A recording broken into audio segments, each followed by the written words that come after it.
When you hear the word Nintendo, what comes to mind? Probably Mario, right? Maybe Zelda, family game night, that sort of thing. But the real story, the one about how Nintendo actually became the company we know today, well, it's a lot darker and, frankly, a lot more interesting than you'd ever guess. It's like looking at two completely different companies, isn't it? On one hand, you have the Nintendo of today, the very definition of family-friendly fun. But on the other hand, you have Nintendo's past, a past tied up with gambling, alleged connections to the Yakuza, and even a brief, very strange foray into love hotels. So the big question is, how on earth did that company become the one we know and love? Well, that's the story we're here to tell. All right, let's dive in. Our story starts, well, not where you'd expect. Forget about pixels and processors for a minute. To really understand Nintendo, we need to go all the way back to the late 1800s. And we need to talk about paper, ink, and a simple game of chance. So, picture this. It's 1889 in Kyoto, Japan. A craftsman named Fusajiro Yamauchi starts a little company called Nintendo Kopai. And he's not making anything electronic. He's making these beautiful, handmade playing cards. It was a true family business, passed down to his son-in-law, and then, in 1949, a key figure enters the story. His grandson, Hiroshi Yamauchi. He takes over the company when he's just 22 years old, and he is the one who's going to change everything. Now these cards, they're the whole reason this story begins. They were called Hanafuda, which means flower cards. See, at the time, Western-style playing cards were banned in Japan because of their association with gambling. So Hanafuda cards became the go-to for Japan's underground gambling scene. And get this, it's even said that the name Yakuza comes from a losing hand in a card game, a game played with Nintendo's main product.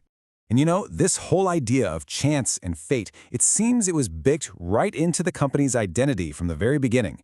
The name Nintendo itself is often translated to mean leave luck to heaven. Kind of fitting for a company whose first business was all about games of chance, right? Okay, so let's fast forward to the 1960s. The playing card market is drying up. And Hiroshi Yamauchi, the young president, knows he has to find something new or the company is going to go under. This desperation led Nintendo down some, well, let's just say some very strange paths. And I mean, they tried everything. They started a taxi company, that didn't work out. They tried selling instant rice, a total flop. There were baby swings and even a remote-controlled vacuum cleaner.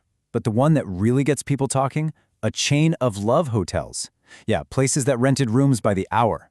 And the punchline to all of this, none of it worked. The company was bleeding money and was getting really, really close to bankruptcy. So, just when it seems like it's all over for Nintendo, something happens. A moment of pure chance on a factory floor that changes absolutely everything. This is where Nintendo stops trying to be all these other things and finally discovers what it was truly meant to be. The story, which is just fantastic, is that President Yamauchi is walking through one of his card factories, and he spots this maintenance engineer, a man named Gunpei Yokoi, just fiddling with this little gadget he made for himself. It was a simple, extending arm with a claw on the end, something he built just to pass the time. But Yamauchi, he saw potential. He told Yokoi, turn that into a real product for the holidays. So they did. They called it the Ultra Hand, and it was an absolute smash hit. They sold over 1.2 million of them. This one simple toy didn't just save Nintendo from going broke, it completely changed Gunpei Yokoi's life. He went from being a maintenance guy to the head of Nintendo's new toy division. And this is so important because out of this success, Yokoi developed a philosophy that is basically Nintendo's secret sauce to this very day. He called it lateral thinking with withered technology. Now it sounds a little complex, but the idea is brilliant. You don't need the newest, most expensive tech. Instead, you take old, reliable, even withered technology that's cheap and easy to understand, and you find a totally new, creative way to use it. And if you want the perfect example of this in action, just look at the Game Boy. When it came out, all of Nintendo's competitors were releasing these handhelds with cutting-edge color screens. They were powerful, and they absolutely chewed through batteries. So what did Yokoi do? He went the other way. He used a simple, cheap, black and green monochrome screen, true withered technology. And the result? The Game Boy was affordable, it was durable, and its battery lasted for hours and hours. It completely dominated the market. There is a very sad part to this story, though. The man who really gave Nintendo its creative soul, Gunpei Yokoi, was tragically killed in a roadside accident in 1997. He was only 56 years old, But his philosophy, that incredible idea of his, would long outlive him and continue to guide the very company that he helped save. So, with Yokoi's philosophy as its new North Star, Nintendo was finally ready to jump into the electronic era. This is the moment where the toy maker's creativity meets digital technology. And the Nintendo we all know, well, it's finally about to be born. And wow, did they move fast. They put out an early home console in '77. A few years later, a young artist named Shigeru Miyamoto created Donkey Kong, and it was a massive arcade hit. Then came 1985, and the Nintendo Entertainment System landed in the US, and it basically saved the entire video game industry from collapse. Suddenly, with the NES at home and the Game Boy on the go, Nintendo was unstoppable. But their journey has never, ever been a straight line to the top. It's always been a series of incredible peaks and really crushing valleys.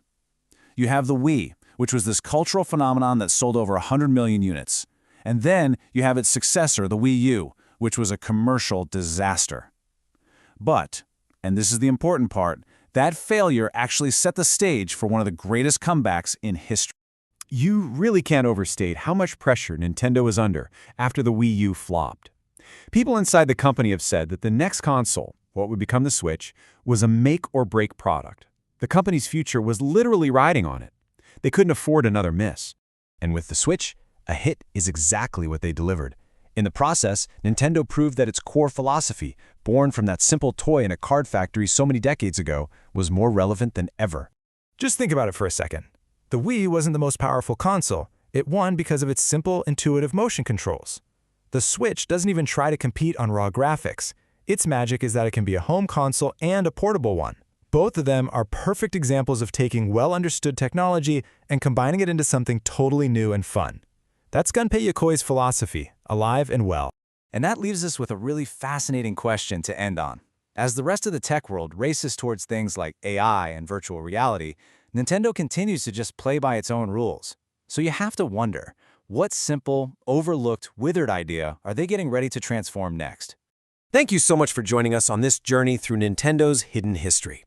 It's a story of resilience, creativity, and the power of looking at old things in a completely new way. If you enjoyed uncovering this hidden history, please consider subscribing. We love telling the stories behind the things you thought you knew. We hope to see you again soon. Thanks for being here.